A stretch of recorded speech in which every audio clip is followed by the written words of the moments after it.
देखो, पहले चैप्टर का बहुत बच्चों ने बहुत नाश कर रखा है। तमीज में ये वाला चैप्टर प्लीज पढ़ लो, ठीक है? ये वाला चैप्टर प्लीज तमीज में पढ़ लो।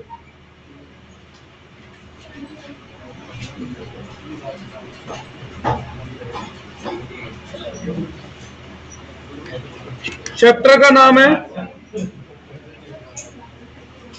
Goodwill, valuation of goodwill.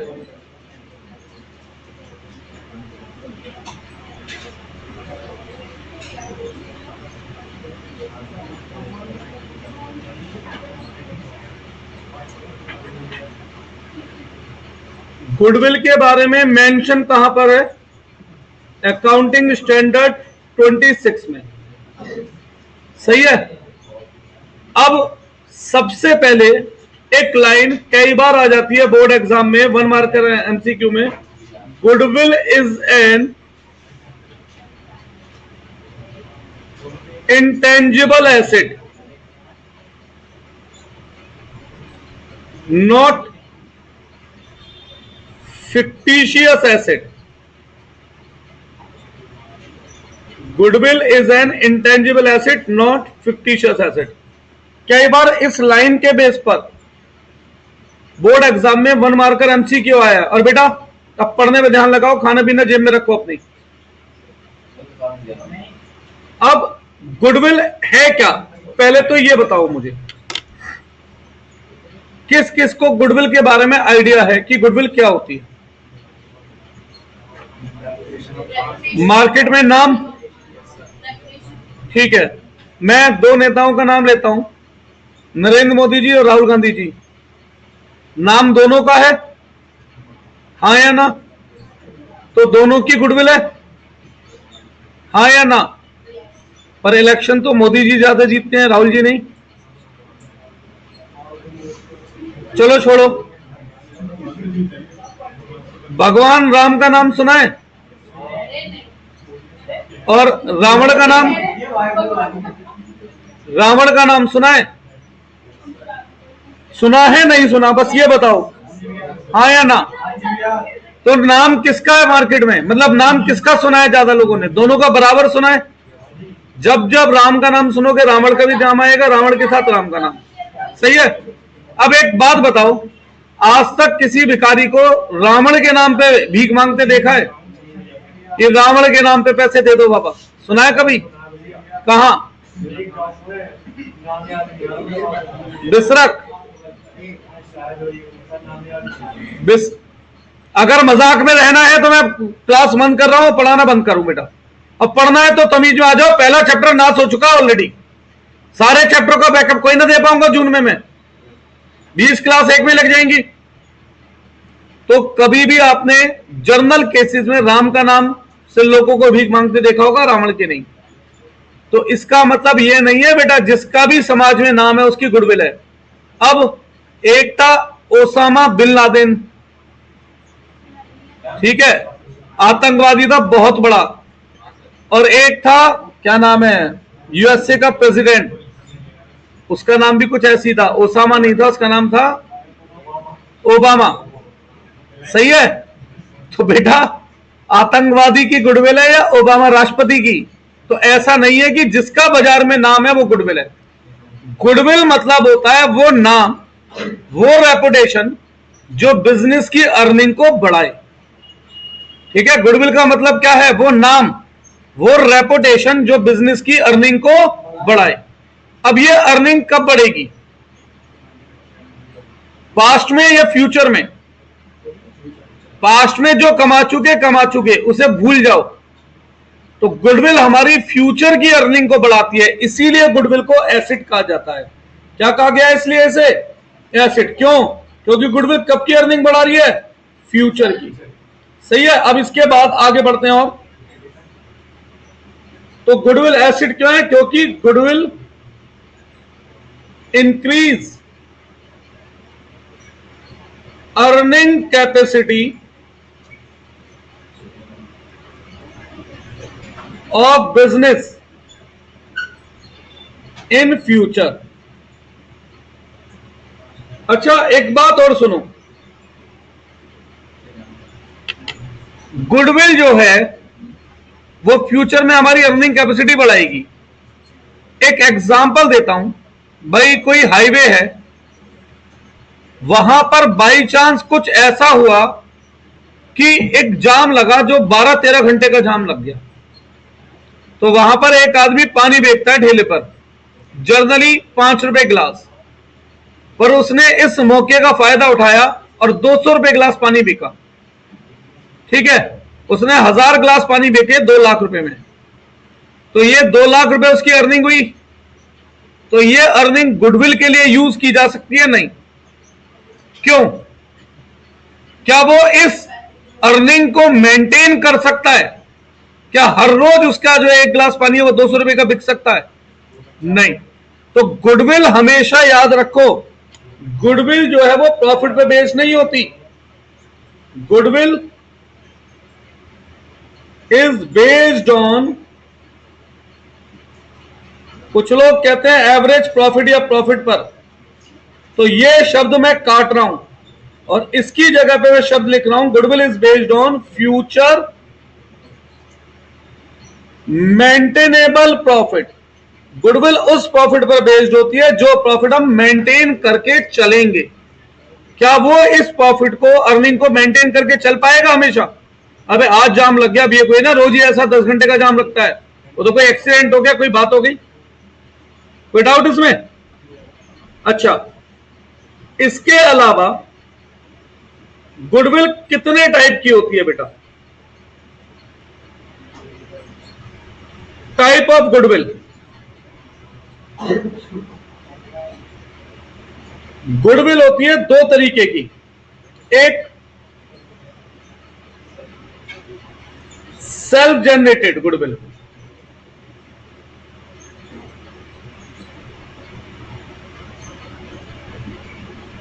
और एक परचेज्ड गुडविल। और इस चैप्टर से हर संडे अब तैयार रहना, बिल्कुल तैयार रहना अब टेस्ट के लिए। सेल्फ जनरेटेड और परचेज्ड। सेल्फ जनरेटेड गुडविल किसे कहते हैं बेटा?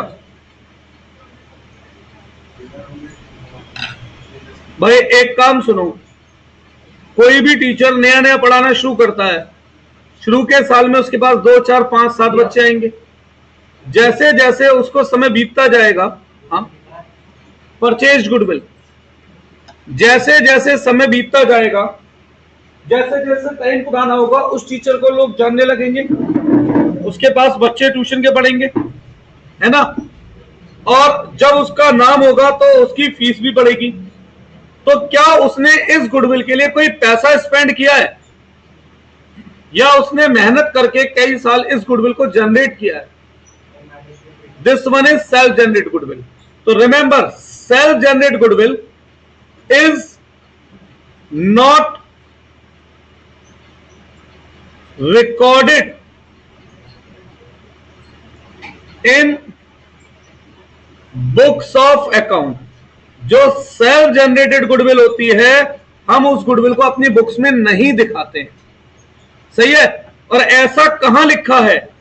ऐसा लिखा है AS 10 में, जबकि गुडविल टॉपिक है कौन से? अकाउंटिंग स्टैंडर्ड का 26 का। पर इस बारे में इंफॉर्मेशन कहां लिखी है?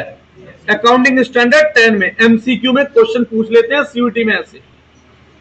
100 में से 99.9% बच्चे AS 26 लिख कर आते हैं वहां पर, जबकि ये किस में लिखी है बात? AS 10 में। परचेज गुडविल मतलब पैसा देके गुडविल खरीदी। फॉर एग्जाम्पल, किसी का कोई रेस्टोरेंट चलता है, उसका सारा सेटअप है 5 करोड़ का, मैं उसका रेस्टोरेंट खरीद रहा हूं 10 करोड़ रुपए उसे देकर, तो मैं 5 करोड़ रुपए उसे किस बात के दे रहा हूं? उसके नाम के। तो क्या मैंने यहां पे गुडविल के लिए पेमेंट की है? हाँ, तो ऐसी गुडविल बुक्स में रिकॉर्ड की जाती है। Is that goodwill which is shown in book of account। और यह बात भी कहां लिखी है? AS10 में। तो नोट में एक बात लिख देता हूं मैं, goodwill is recorded in books of account when it is purchased goodwill।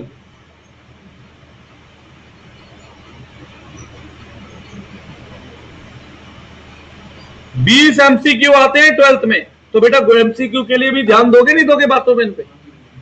सही है। Type of goodwill, type of goodwill कितने तरीके की बताई मैंने? दो, सेल्फ जनरेटेड और परचेज। जिसमें से सेल्फ जनरेटेड गुडविल को हम बुक्स में नहीं दिखाते हैं, जिसमें से परचेज गुडविल को हम बुक्स में दिखाते हैं। कुछ पूछना है यहां तक किसी को? श्योर, आगे बढ़े? ठीक है।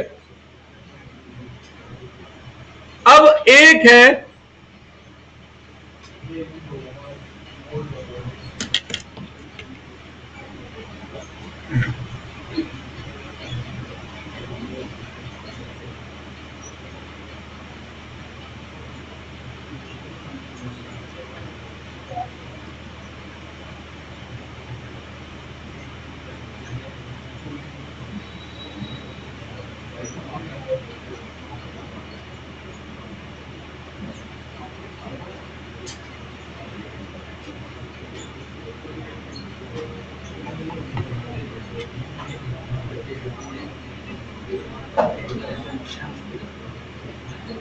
बायोलॉजिकल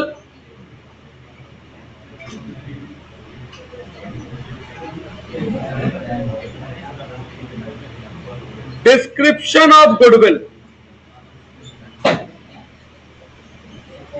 तो बायोलॉजिकल डिस्क्रिप्शन के अनुसार गुडविल तीन तरीके की होती है। एक रैट गुडविल, दूसरी डॉग गुडविल, तीसरी cat goodwill.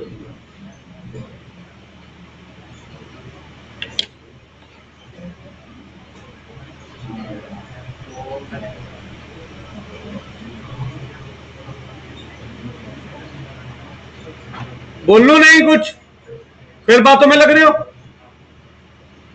Red goodwill, dog goodwill, cat goodwill. Goodwill तीन तरीके की है बायोलॉजिकल डिस्क्रिप्शन के अनुसार। अब रेट, रेट मतलब चूहा, पता ही है। बायोलॉजिकल मतलब जैविक विज्ञान के बेस पर बात कर रहा हूं। चूहों का एक नेचर होता है, अक्सर एक कहावत होती है, जब जहाज डूबता है तो चूहे सबसे पहले भागते हैं। कहावत होती है ना ऐसी। इसका मतलब क्या है कि चूहे बिल्कुल ईमानदार नहीं होते, वो किसी के सगे नहीं है, जैसी मुश्किल आएगी वो सबसे पहले भाग जाएंगे। तो यानी ये वो गुडविल है जो जरा सा बिजनेस में फ्लक्चुएशन आता है, ये बिजनेस का एकदम से साथ छोड़ दे।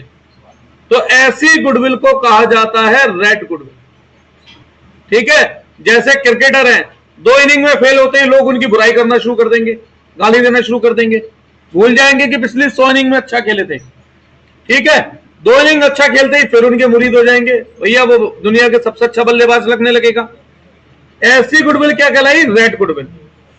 डॉग, कुत्ता, हमेशा मालिक का वफादार। एक एड भी आता था वोडाफोन का, जिसमें कुत्ता पीछे पीछे चलता रहता है, जहां भी तुम जाओगे साथ हम तुम्हारे आएंगे।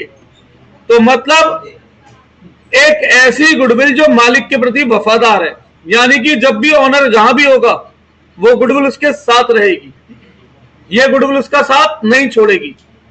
ऐसी गुडविल कहते हैं डॉग गुडविल।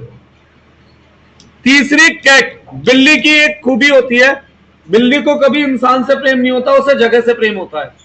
मतलब अगर सपोज करो इस घर में मैं एक बिल्ली पालता हूं और मैं घर बदलूंगा, तो मैं बिल्ली को साथ ले भी आऊंगा तो वो भाग के वापस यहीं आ जाएगी।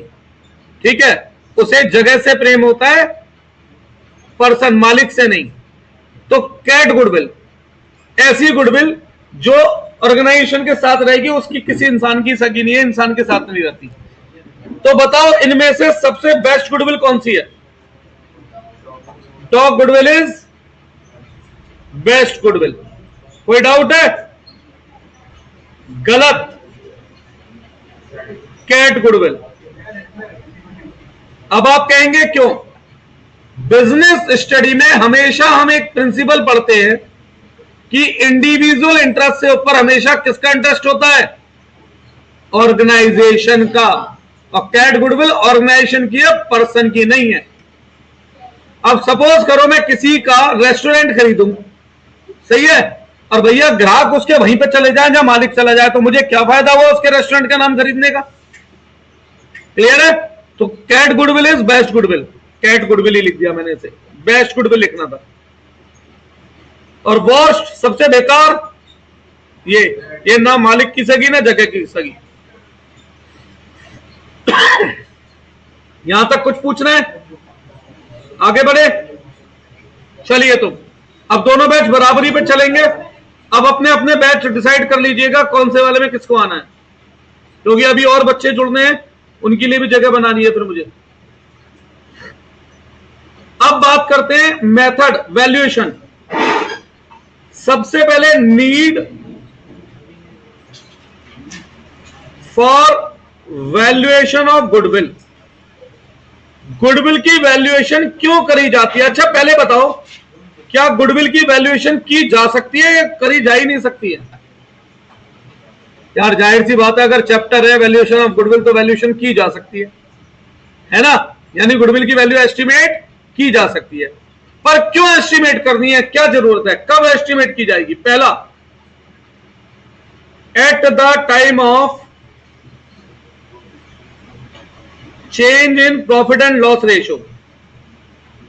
ये हमारा चैप्टर 3 है ना? At the time of admission of partner, ये चैप्टर 4 है। At the time of retirement of partner, ये चैप्टर 5 है। At the time of death of partner, ये हमारा क्या है? चैप्टर 6 है। इसके अलावा गुडविल की वैल्यूएशन और कब की जाती है? अमलगमेशन ऑफ फर्म्स के केस में। अमलगमेशन का मतलब होता है दो फर्म जुड़कर एक फर्म बन रही है। गुडविल की वैल्यूएशन कब की जाती है? सेल ऑफ फर्म के केस में। तो इसके बेस पर भी एमसीक्यू बन सकता है, when goodwill is required to be calculate. अच्छा, ऊपर वाले चारों केसेस को हम एक ही नाम दे सकते हैं, रिकंस्टिट्यूशन ऑफ पार्टनरशिप। कितने चैप्टर हैं वैसे? 4, और इसका एक सिंगल नाम क्या दिया गया है? Reconstitution of partnership. मैं एक ही चैप्टर पढ़ाऊंगा, रिकंस्टिट्यूशन, और उसके थ्रू हम चारों चैप्टर करेंगे। अमलगमेशन ऑफ फर्म, दो फर्म अलग अलग मिलकर एक फर्म बन रही है। सेल ऑफ फर्म, इन समय पर हमें गुडविल की वैल्यूएशन करने की जरूरत महसूस होती है।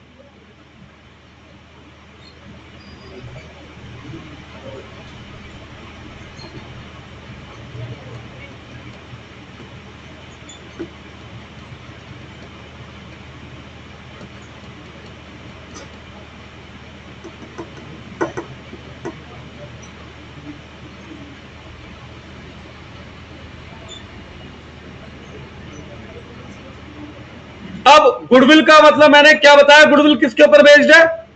उस प्रॉफिट के ऊपर बेस्ड है जिसे हम फ्यूचर में मेंटेन करके चल सके। Future maintainable profit. कितनों के स्कूल में गुडविल चैप्टर हो गया? क्या यह शब्द सुना कुछ? फ्यूचर मेंटेनेबल प्रॉफिट नहीं। आप लोगों ने, मैं बताता हूं क्या शब्द सुना है, एवरेज प्रॉफिट। ठीक है, मैं आपको प्रूव करूंगा कि एवरेज प्रॉफिट से आंसर गलत आता है, फ्यूचर मेंटेनेबल से सही। अब कई केस ऐसे हो सकते हैं जहां पे एवरेज और फ्यूचर मेंटेनेबल एक ही है, तो फिर तो आंसर सेम दिखेगा ही बेटा, है ना? अब आगे बढ़ते हैं। अब गुडविल के मैं मेथड्स की बात करता हूं। मेरी निगाह में तो इसके 7 मेथड है, लेकिन मैं आप लोगों को कराऊंगा अभी केवल 5, 12th के हिसाब से 5। उन 5 में भी एक मेथड कोर्स में नहीं है, ठीक है, पर वो क्यों करवा रहे हैं, क्योंकि कई बार सुना है वो एमसीक्यू में देख लेता हूं पेपरों में, इसलिए। ठीक, जिसमें से पहला मेथड है सिंपल एवरेज प्रॉफिट मेथड। पहला मेथड है सिंपल एवरेज प्रॉफिट मेथड। यहां पर 2 स्टेप में गुडविल निकलती है। स्टेप 1 में हमें निकालना होता है फ्यूचर मेंटेनेबल प्रॉफिट, जिसे मैंने शॉर्ट में क्या नाम दे रहा हूं, एफएमपी। आपके स्कूल वाले इस शब्द को ना माने तो एवरेज एडजस्टेड प्रॉफिट, मैं एवरेज प्रॉफिट फिर भी नहीं लिखवाऊंगा, और मैं आपको रीजन दिखाऊंगा बुक के सॉल्यूशन में ही, ठीक है, एफएमपी या फिर एवरेज एडजस्टेड प्रॉफिट। अच्छा, एक बात बताओ बेटा, एवरेज प्रॉफिट का मतलब क्या है? जो मैं फ्यूचर में कमाऊंगा, जो मैं पास्ट में कमाता था, पास्ट में कमा चुका हूं। और गुडविल क्या है? एसेट। एसेट का बेनिफिट फ्यूचर में मिलेगा या पास्ट? तो बेटा पास्ट को फ्यूचर से कैसे निकाल ले भाई, सोचने की बात है ना। गुडविल मींस वो प्रॉफिट जो मैं फ्यूचर में कमाऊं, तो इसीलिए सही टर्म क्या है? Future maintainable profit. और ये टर्म मैंने अपने घर में पैदा नहीं की है, ये मेरे घर की डिक्शनरी से पैदा नहीं हुई है, ये टर्म बकायदा एक्सप्लेन्ड है इन अकाउंटिंग स्टैंडर्ड 26। ये लॉ में लीगल टर्म है, ये मैंने नहीं बनाई ये टर्म। आप सबके पास नेट है, फोन में सर्च करो what is future maintainable profit. अगर ये कोई शब्द ही नहीं होगा तो आएगा ही नहीं आंसर, है ना, और ये शब्द होगा तो आंसर जरूर आएगा। करना, what is future maintainable profit.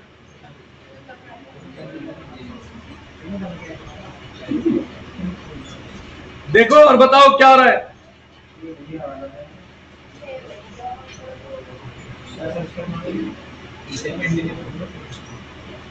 What is future maintainable profit? या what is meaning of future maintainable profit? कुछ भी सर्च करो।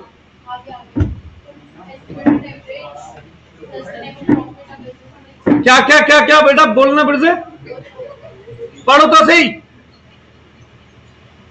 एस्टिमेटेड, फ्यूचर एस्टिमेट होता है, ठीक है। आगे सस्टेनेबल मतलब जिसे हम मेंटेन करके चल सके।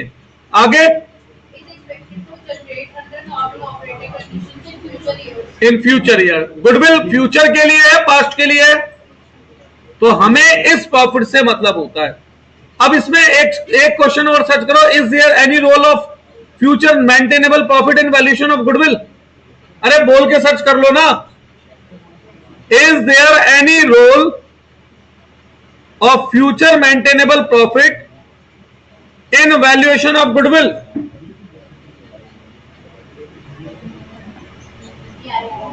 या आ रहा है ना। इसका मतलब जो मैं बोल रहा हूं, मुझ पर यकीन रखकर आप एग्जाम देने जाएंगे, दैट्स इट, ठीक है बेटा।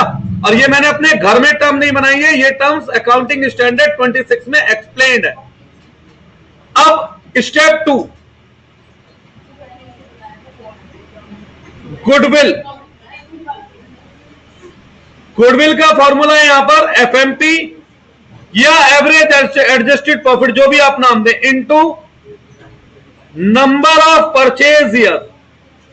नंबर ऑफ परचेज ईयर का मैं अभी मीनिंग बता रहा हूं 2 मिनट के अंदर, सही है। खत्म पहला मेथड। असली खेल आज नहीं है, असली क्लास है नेक्स्ट, जिसमें मैं एफएमपी की कैलकुलेशन सिखाऊंगा। नेक्स्ट क्लास आज क्या है? आज क्या है? संडे को लूंगा।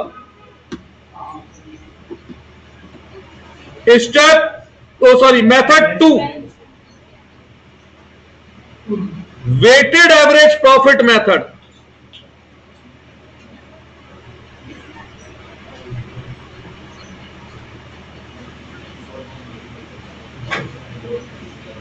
अब यहां पर भी 2 स्टेप में गुडविल निकलेगी।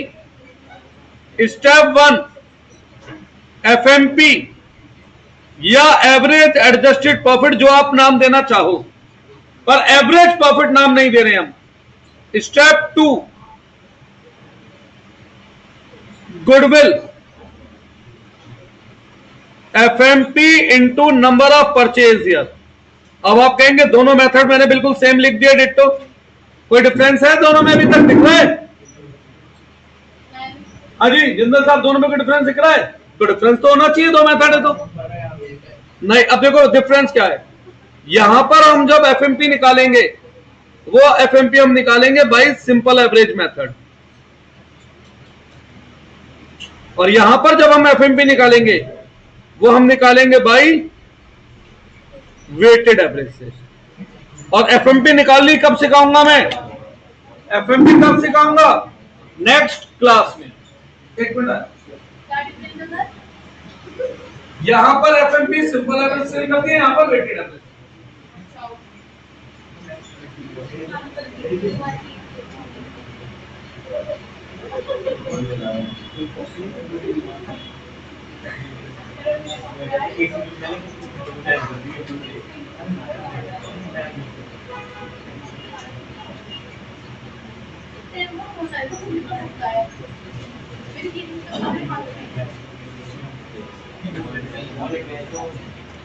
आगे बढ़े क्या? अब यहां पर नंबर ऑफ परचेज ईयर का मतलब क्या है?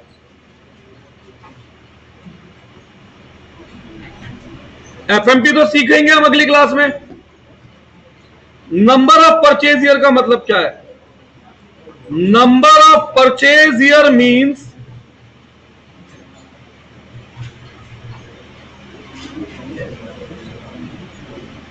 that for how many year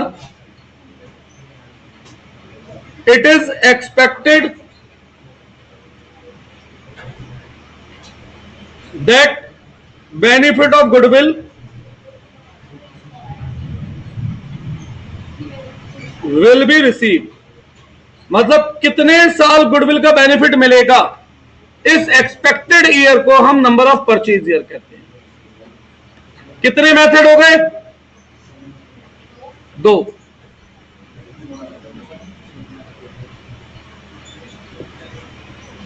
तीसरा मेथड, भाई मेरे हिसाब से यही प्रॉपर मेथड है, सुपर प्रॉफिट मेथड। अब सुपर प्रॉफिट का मतलब क्या होता है बेटा? Super profit means excess of FMP over normal profit। अब मतलब क्या है इस मेथड का?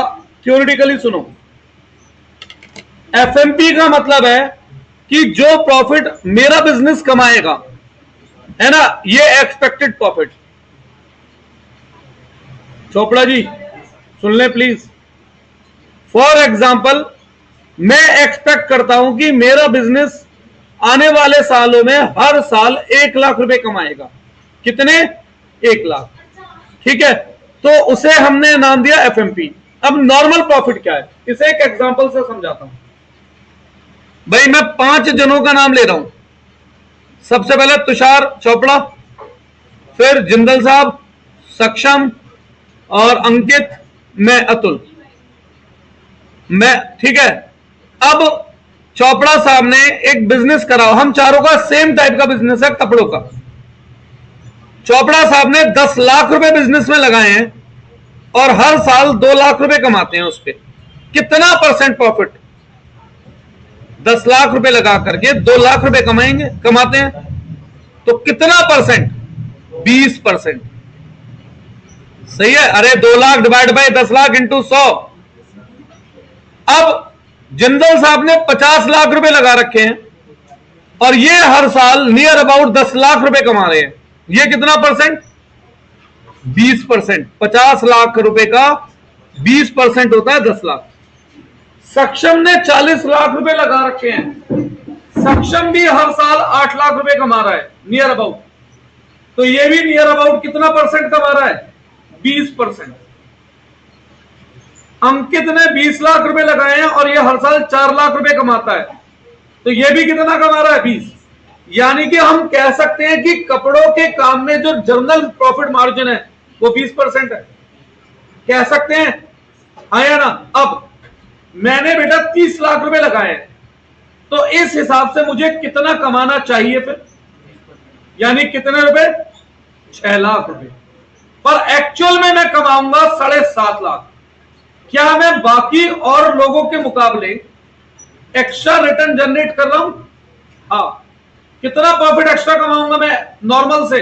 1.5 लाख। उस 1.5 लाख को कहा जाता है सुपर प्रॉफिट। ठीक है, अब देखो यहां पर 4 स्टेप्स है, 5 step, sorry. Step 1,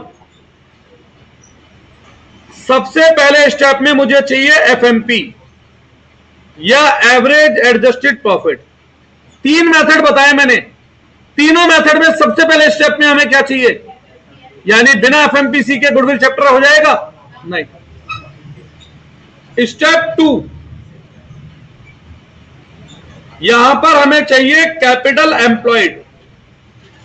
next class में कैपिटल एम्प्लॉयड निकालनी भी सिखाऊंगा, कैसे कैपिटल एम्प्लॉयड निकलती है, मतलब कितना पैसा बिजनेस में लगाया। Step 3, normal profit. Normal profit मतलब जर्नली बाकी और बिजनेस हमारे जितना पैसा लगा के कितना प्रॉफिट कमाएंगे, तो कैसे निकाला हमने इसे? Capital employed into normal rate of return given होगा परसेंटेज में हमें अपॉन 100। मेरे इस एग्जांपल में नॉर्मल रेट ऑफ रिटर्न क्या था? 20%। मैंने यही तो बताया था, हर बिजनेस कितना कमा रहा है? 20%। फिर स्टेप 4,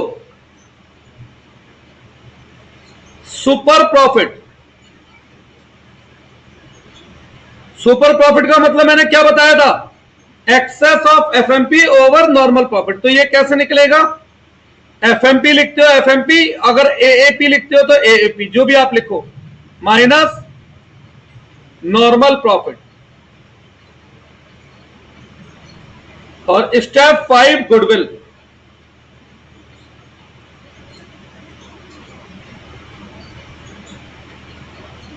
स्टेप 5, गुडविल। अब यहां पर गुडविल के भी 2 तरीके हैं निकालने के। पहला, if number of purchase year is given, अगर हमें नंबर ऑफ परचेज ईयर दे रखा है तो यहां गुडविल का फॉर्मूला होता है super profit into number of purchase year. और दूसरा केस है when number of purchase year not given.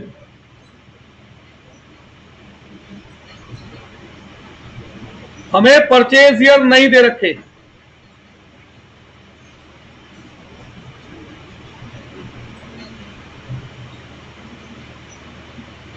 तो यहां पर गुडविल का फॉर्मूला है super profit upon normal rate of return into 100। और बेटा इसी को हम चौथे मेथड का भी नाम दे सकते हैं, इसी को कहते हैं capitalisation of super profit method. पढ़ा होगा स्कूल में 100%। Capitalisation of super profit method कह देते हैं इसे हम।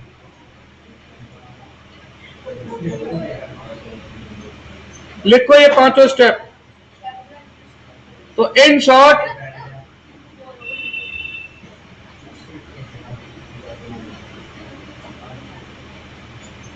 लिखो एक मेथड और बचा है, 4 हो गए, लिखे 3 है पर हो 4 गए, ध्यान से सोचोगे तो कैपिटलाइजेशन ऑफ सुपर प्रॉफिट भी दोगे, एक एक्स्ट्रा मेथड।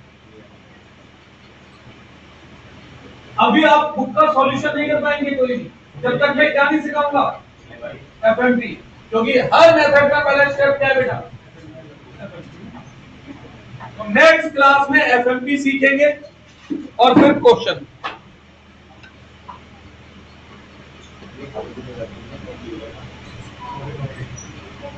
जब लिख लो तो मुझे बता देना।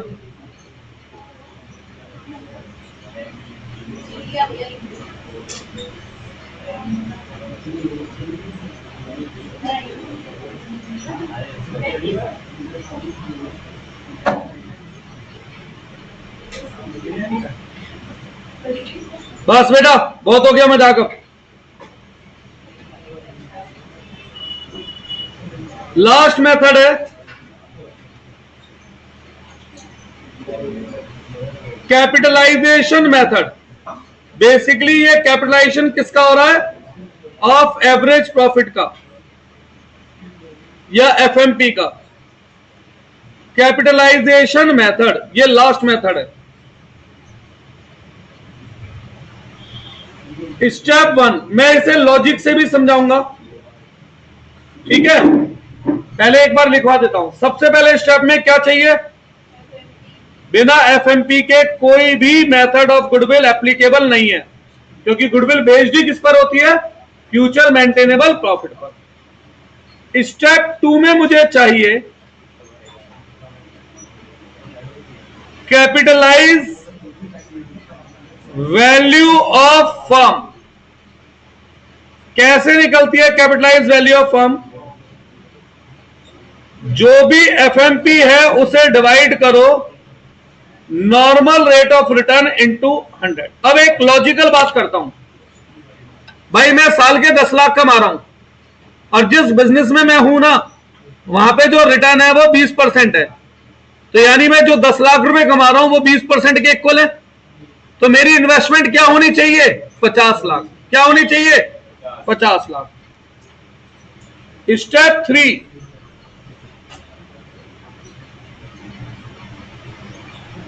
Actual capital employed. Actual capital employed मतलब मैंने एक्चुअल में बिजनेस में कितने पैसे लगाए हैं, जबकि मैंने लगाए हैं केवल बिजनेस में 42 लाख, पर मार्केट में मेरे बिजनेस की वैल्यू क्या है, 50। तो 8 लाख रुपए मुझे फालतू किस चीज के मिल रहे हैं, गुडविल के। किसके एक्स्ट्रा मिल रहे हैं, गुडविल के। तो step 4 goodwill, step 2 minus step 3। अब एक बात बताओ, मैंने टोटल 5 फॉर्मूले लिखवाए, हेडिंग दिख रही है 4, क्योंकि मैंने एक ही मेथड में 2 दिखाए थे। अब एक बात पूछूं, क्या इन 5 फॉर्मूलों से गुडविल सेम आएगी या सबसे अलग आएगी? नहीं, सबसे अलग आएगी। बस केवल 2 मेथड से गुडविल सेम आती है। Note,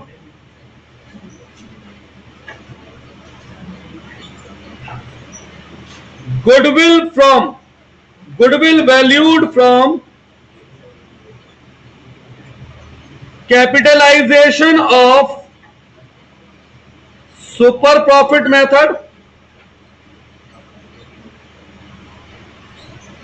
and capitalization of average profit method will be same। बाकी और मेथडों से गुडविल अलग अलग आएगी।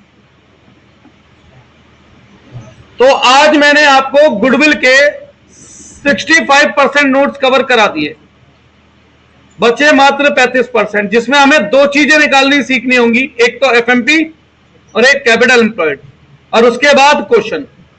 तो लास्ट अगली 2 क्लास चलेगा बस ये चैप्टर। इस चैप्टर में ज्यादा समय नहीं लगेगा, अगले चैप्टर जो उसके बाद आएंगे वो हमारे टाइम कंज्यूम होंगे। ठीक है जी।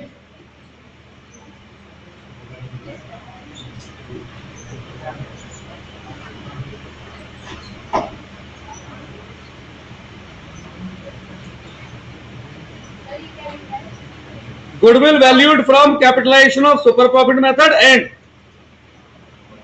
capitalization of average profit method will be same.